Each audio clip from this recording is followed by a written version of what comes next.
Okay, last time we were learning about washing for bread and making hametzi, holding the bread with all 10 fingers, and all the various different things. Now, there's a rule in halacha, you're not allowed to do anything disgusting to food because food is what we live on. So a person actually has to have a certain amount of respect for food, especially bread. But the halacha is you're allowed to throw food that won't become disgusting by throwing it. For instance, if someone wants to take an apple and throw it to somebody and the person's going to catch it, it's not a problem halachically throwing that. Bread is forbidden to throw under any circumstance. So sometimes, let's say you have a number of people at the table, and Shabbos, let's say you make a bracha meitzi on the challah, and you're cutting it up, and then you like throw over a piece of challah or bread to somebody. So that's halachically forbidden. You're not allowed to throw bread, even if it won't become disgusting. Okay, and in fact, another interesting halacha in Shulchan Aruch is that you're not supposed to hand bread to somebody because it might become disgusting with the sweat of the hand or whatever. You should put the bread in front of them. That's what it says in Shulchan Aruch. Okay, now the next dinim over here is the dinim of what's called Hilchos Seudah, the dinim of a meal. In other words, there's etiquette in everything the Jew does. From the second they wake up in the morning until they go to sleep at night, there's halacha, how a person should conduct themselves. So there's a halacha, a whole siman in Shulchan Aruch that basically, it's not in Alter Rebbe Shulchan Aruch, we don't have that siman, but there's a din in Shulchan Aruch that's called the halachas of a meal, the etiquette of a meal. So number one, the din is that a person who owns animals has an obligation to feed the animals before you feed yourself. Okay, now there are opinions that say that it doesn't apply so much to domestic animals like a dog or a cat because they don't work, so therefore they're not in pain when you don't give them to eat right away. But the source of this, even though it's an argument in halacha, actually, if it's biblical or rabbinic, two opinions. One opinion says it's biblical, one opinion says it's rabbinic. The Torah says in Shema, I will give grass in the fields for your animals to eat. And then the Torah says, then you'll eat and then you'll be full. So from there, the halacha is derived with, again, biblical or rabbinic, that you have the Torah says first, I will give grass in the field for the animals to eat, and then you will eat and be full. So that teaches us the food of an animal comes before a person. But when it comes to drinking, then the halacha is you give first to yourself to drink, people drink, and then animals. And there's two sources of this. One is the famous story of Rivka and Eliezer, when Eliezer came to the well to find the shidduch for Yitzchak, and Rivka said to him, I will give you to drink, the gam legmalecha eshav, I will also draw water for your animals. But what did he say first? Rivka said, I will give you to drink, and then I will give you animals to drink. So from there we learn out when it comes to drinking, people come before animals. There's another pasuk. The Torah says in Chumash Bamidbar, "V'shkisa es beiram ve'es tzeinam." V'shkisa es ha'eda. Hashem told Moshe Rabbeinu by the story with the rock hitting the rock, talking to the rock. So over there, the pasuk says, Hashem says, "V'shkisa es ha'eda." You will give the water that's coming out of the rock. Be'eder shel Miriam. V'shkisa es you will give the community to drink, and then it says the as be'iram and their animals also. So from there we learn out that eating animals come before people. When it comes to drinking, people come first. Now there's an interesting shaila that some pastors can bring down that in the case where there's a mitzvah to eat, like Shabbos, Yom Tif, so then they write, it's not necessarily that you have to give the animal to eat first. Because you're eating is a mitzvah and the animal's not a mitzvah, so then basically a mitzvah comes before a non-mitzvah, and therefore the halacha is that Shabbos and Yom Tov, many opinions say you don't have to give the animals first. Okay, next. You're not allowed to eat, or let's think of a nice, refined way of saying it. A person needs to eat and drink like a mensch. You shouldn't be a fresser, and you shouldn't be a guzzler. It says you shouldn't eat or drink derech havasanos as if you're starved. In other words, in simple English, like not like they do by the kiddushim in the show, where people grab food and it's like they haven't eaten food for 3 years. A person has to eat with menschlichkeit. He shouldn't eat or drink standing. His table should be clean. In fact, it's interesting. I was told that when the Chassidim were in Paris, the Friedrich Rebbe told the leaders of the community then in Paris, the Kinder essen rein, that you need to teach the children how to eat clean, how to be neat what they eat. This the Friedrich Rebbe sent a message to Paris. The Kinder, you need to teach the children that they should eat properly with manners, like a mensch, not it's very important. The table should be clean and covered, so to speak. You shouldn't cut it up, hold it with one and cut it to another end. But again, there's an interesting halacha over here. For instance, there's a halacha, and this will explain a number of halachas. According to halacha, you're not allowed to bite into something that's bigger than 2 ounces, 2 ounces or more. Which means, so to speak, practically speaking, if somebody has a sandwich, which is 2 slices of bread, which halachically would be more than 2 ounces, which is a kibetza, you're not allowed to bite into it. That's what it says in Shulchan Aruch. You're not allowed to bite into anything bigger than a kibetza, which is a double kazayas. But poskim write that if the style, if the minig is that this is the way people eat, for instance, people eat in a way that they do bite into a sandwich. That's not called a fresser or improper ethics in eating. So they write that when the minig of people is to eat with like that, so then it's not a problem halachically, and you're allowed to bite into a sandwich. But again, in halacha itself, it says you shouldn't bite into something big in a kazayas. But again, like they write sandwich or pita or a piece of pizza, only the English cut pizza with a knife and a fork. I've only seen it done by the English people.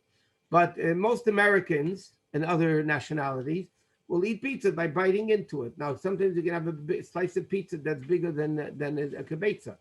So nevertheless, halacha is the paskin. It's not a problem because that's the normal way of eating it. It doesn't look like you're a pig, biting into something that's very big. The same thing, it says, a person should not drink a whole cup of liquid besides kiddush and things like that. But a person shouldn't drink a whole cup at one shot. Why? It looks like you're starving. I mean, you're thirsty. You can't handle your thirst. So it says if you drink it once, you're like a gargler. It means like a guzzler. Twice, it's respect. 3 times is a sign of haughtiness. But it really depends how big the cup is. In other words, this is not Kabbalah. Halacha says you have to eat like a mensch. You have to eat like a mensch. And therefore, anything that you do that gives an impression that you're fressing in it, it's improper to do, and a person shouldn't do it. There's another thing that is brought down in the Sichos that the previous Rebbe said, besides what I said, the Friedrich Rebbe said to Paris that you should teach children to eat neat and clean. But the Rebbe says in the Friedrich Rebbe, the previous Rebbe says in the Sichos, that when he was a little boy, one of the things he was taught right away is basically what you're given to eat is what you eat. You don't become fussy and finicky when it comes to food.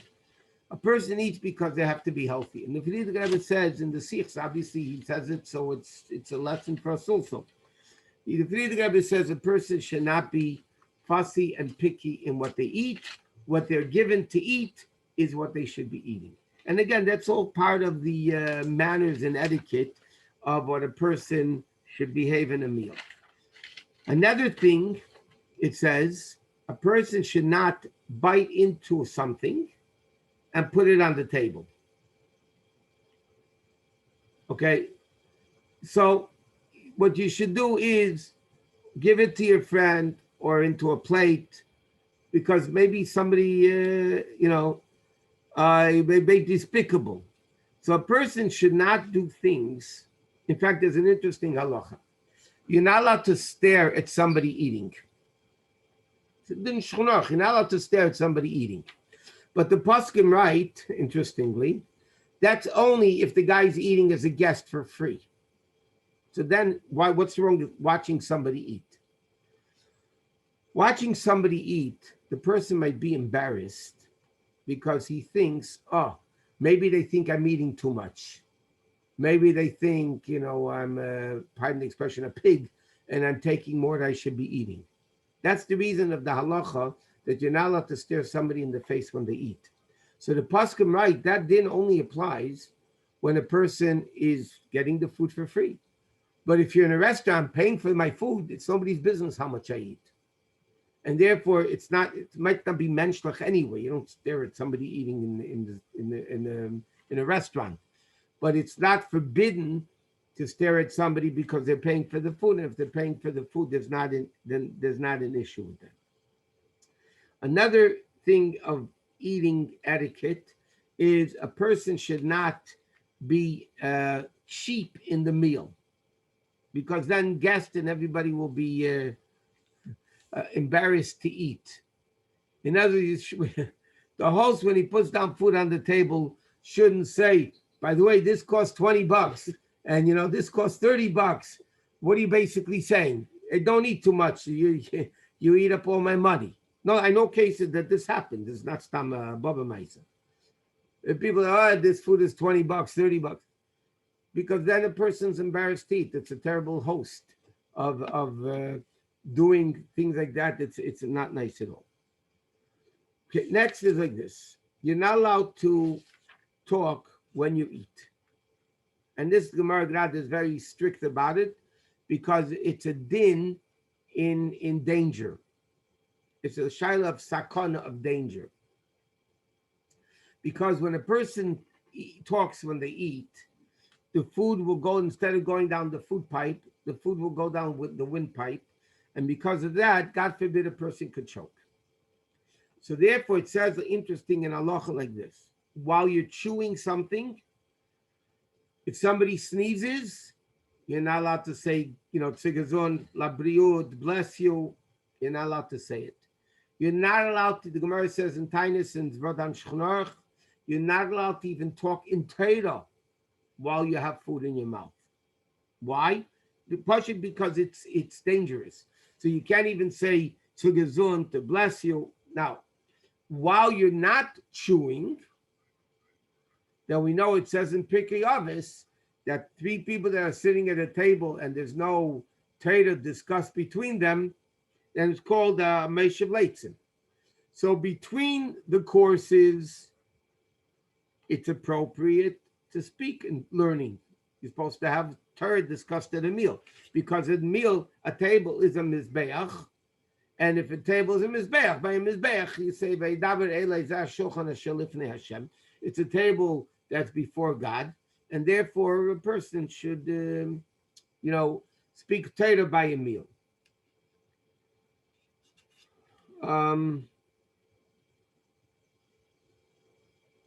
Okay.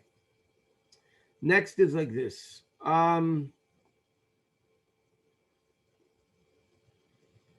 Okay, let me talk about a din that's very practical, especially when it comes to Shabbos. When there's two people sitting at a table, okay, The older person, the greater person, should take the food first. Should take the food first. The not such old person, not such a great person, shouldn't be. He's called a gargeren, meaning a fresser. There's no respect and edelkeit, no refinement. So if there's two people sitting at a table and they serve, let's say, a communal plate of chicken or whatever, the older person, the more respected person, should take the food first. And then the second person does it. And if it's the other way around, it's not menschlich either. Another thing I want to mention, it's also a shalom bayis issue, but we learned this mamish from the Rebbe's etiquette at a meal. It's interesting. The halacha is that, let's say you have a great person at the table. Halacha, like if you have a Rebbe at your table or a holy person at your table, the halacha is you're not allowed to start eating until they do. And when they stop eating, you have to stop eating. You're not supposed to continue after them. So it's interesting, when the Rebbe used to eat Yom Tif, before Tovshin Lamed Aleph, when the Frierdiker Rebbe's wife, the Rebbe Simcha Medina, was still alive, so all the Yom Tif meals, the Rebbe ate upstairs in the Frierdiker Rebbe's house, in the second floor of 770, together with a minyan of Chassidim. There's a minyan of Chassidim there.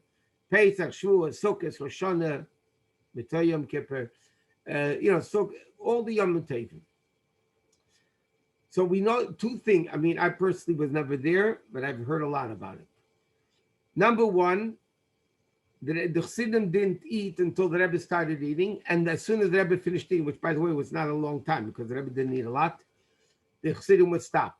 But they noticed the Rebbe would just keep chewing, just to keep his mouth moving, that the Chassidim should be able to eat.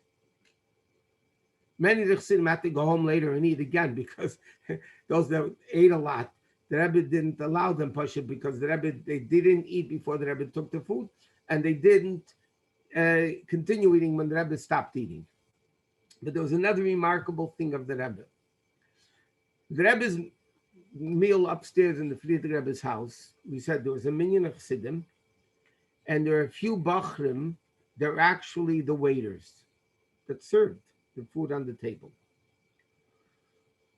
When the waiters served, so obviously the Rebbe was served first, and then they went around serving the plates to the Chassidim, to the older Chassidim around the older Chassidim around the table. The Rebbe did not start eating until everybody was served and the waiters sat down at the table to eat. The Rebbe never began eating until everybody at the table was served, and the waiters themselves sat down ready to eat. And the Rebbe never started eating. Which means, this is Pashut decency. So you have, for instance, you come to somebody's house in Shabbos. This is Torah etiquette, by the way. I'm not making this up. You come to somebody's house, okay, and there's 10 people by the table. And they start serving the first course. Let's say called the fish course. So many people, even guests, start eating right away. They get their plate, they start eating right away. It's very inappropriate. First of all, nobody should start eating until everybody's served, including the host. Now they say soup because you don't want the soup to get cold, so soup may be a little bit different. But regular dishes, regular courses that we're not afraid is going to get cold and not be edible. Halachic etiquette says like this: and nobody starts eating until everybody is served. And then the host is the first one to start eating. Something you notice many people don't keep. And it's pushing wrong. It's just not menschlich. It's not decency. And we see that the Rebbe Taka did that. The Rebbe didn't start eating, and nobody started eating before the Rebbe. But the Rebbe did not start eating until everybody was served, and the waiters who were bachrim sat down and were ready to eat. And then that's when the Rebbe started eating. So there is a lot of etiquette that needs to be done in a meal. Especially if the wife is the waitress. Especially, yeah, I'm kind of getting a comment from the women's section.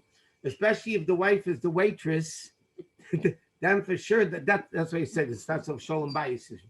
That the husband should also not sit down and start eating until the wife sits down and they're ready to start together. That's just common decency, but common decency is what's called derech kadma l'Torah. Okay. Um, Now you're not allowed to do anything with bread that makes it disgusting. In fact, we mentioned in the past in shul also by different classes, there was a time, I know here in LA, not that long ago, by the way, that the caterers would serve soup instead of a bowl. They would serve soup. They would have like a bread that looked like it was cut. It would cut it in half, and it was baked in a way that when you cut the bread in half, it looked actually like a bowl. It was a big bowl. Hollow. Huh? Hollow. It was hollow, but they actually served soup in that bread bowl. Okay? It was actually a piece of bread that was shaped like a bowl, and they put this hot soup into the bowl. The ultimate purpose was to eat the soup and to eat the bread. The problem was people ate the soup, they didn't eat the bread. And the bread became disgusting from the hot soup. If you're not eating it, it becomes disgusting. And then not only that, the caterers ended up throwing out a few hundred bowls of bread. And bread you're not allowed to throw out if it's bigger than a kazayas, because it's disrespectful to bread. So like we said, you're not allowed to throw bread. You can give it to your animals. We find Shmuel in the Gemara threw a loaf of bread, a piece of bread to the dogs, and but obviously your animals you have an obligation to feed. Okay, now if somebody wants to use bread for healing purposes, they want to make like, I mean, years ago when they used to take moldy bread. This is my understanding. They used to take moldy bread, and they would actually make like medicine out of it because it was bacteria and whatever. So then you're allowed to. You're allowed to do that. And another thing, there are many people. I'm just saying with the Torah viewpoint. I'm not going to argue with anybody on this point. I'm just telling you the Torah viewpoint. Many people are against using animals for medical experiments and medical purposes. According to Torah, animals, you're not allowed to be cruel to animals. Tsar Bali Chaim, cruelty to animals is biblically forbidden. It's an argument in the Gemara if it's rabbinic or biblical. The halacha is Alter Rebbe Paskin, so does everybody else, that it's biblically forbidden to torture an animal. So therefore, you're not allowed to torture an animal. So you're not allowed to just kill an animal for no reason. According to halacha, bullfights are forbidden. Hunting for sport is extremely questionable. Rodeos are forbidden according to Torah. Okay? Because they're basically torturing an animal for no purpose. But if somebody wants to use an animal and dissect an animal in biology to be able to learn medicine better, that's beneficial to the animal that you're using because you're elevating it for the purpose of human beings. Obviously, you can't do anything else, which is just that's time to be cruel to the animals. That you're not allowed to do. But even bread, if you're using it for medical purposes, medicinal purposes, even though the bread becomes disgusting by it, it doesn't matter. A person should be careful. It says in Shulchan Aruch that you shouldn't throw out crumbs. The best thing to do, I know people do it today, and like it says, Shemer P'sayim Hashem, Hashem watches the fools. But ideally, people should take crumbs and give it to the birds to drink, to eat, because it says it's kosher l'shikha, make you forget your learning. Okay? to throw crumbs away. But again, the Dominicans, everybody does it, and they use the expression Shemer P'sayim Hashem, and it's not a problem. Now, another interesting shaila, we'll just start this aspect today, and that is, again, we're going to start it today, and again, next week, next Wednesday night, there's no class. Monday there is, the following Monday there is, a week from tonight, there's no class. Now the question is like this. Can I give bread to somebody in my house that I know will not wash and bench? They don't want to wash and bench. Am I allowed to give them bread? So there's a whole shaila, okay? Are you helping the person sin? Because by you giving them bread, then they're going to sin because they're not going to wash and bench. And benching, Birchat HaMazon, is if the person's full, it's actually biblical. So in Kitzur, it says you shouldn't give food if you know the person is not going to make a bracha on it or not to bench on it. But in the Poskim, there's a whole discussion. And again, we're going to start it and continue with him in 2 weeks with this. That's only if you give it to them for free. But if it's a restaurant or a bakery, you have the same bakery, Shaila Halacha talks about, a bakery. Can I sell bread to a person that I know is not religious and they're not going to make a bracha and they're not going to wash and they're not going to bench? Am I allowed to sell them bread?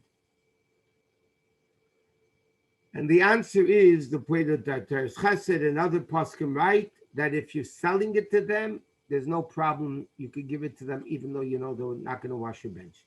Giving it to them for free might be another issue. And that Mitzvah Shem, it's 9 o'clock. I want to go to Tanya.